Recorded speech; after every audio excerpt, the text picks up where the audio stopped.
તમને ડાયાબિટીસ છે અને તમને એવું લાગે છે કે સુગર બંધ કરવાથી તમારી ડાયાબિટીસ કંટ્રોલમાં રહેશે, તો આ માન્યતા તમારી ખોટી છે.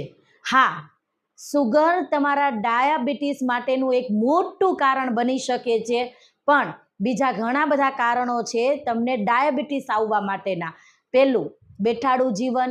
બીજું, ખાવા પીવાની ખોટી આદત. ત્રીજું, અપૂરતી ઊંઘ. અને ચોથું, વધારે સ્ટ્રેસ લેવું. આ 4 બીજા કારણો છે જેનાથી પણ તમને ડાયાબિટીસ આવતી હોય છે. તો માત્ર ને માત્ર સુગર બંધ કરવાથી ડાયાબિટીસ ઓછી થશે, સ્ટેબલ થશે.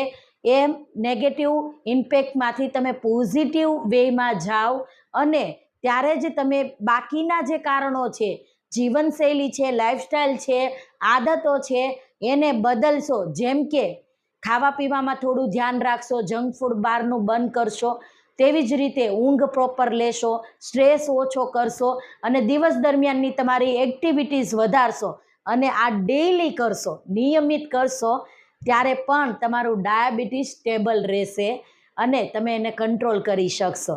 ચાલો, એવા દરેક વ્યક્તિઓ સુધી આ મેસેજ પહોંચાડીએ જેમને ડાયાબિટીસ છે. વધુ માહિતી માટે વિડીયોને ફોલો કરીએ.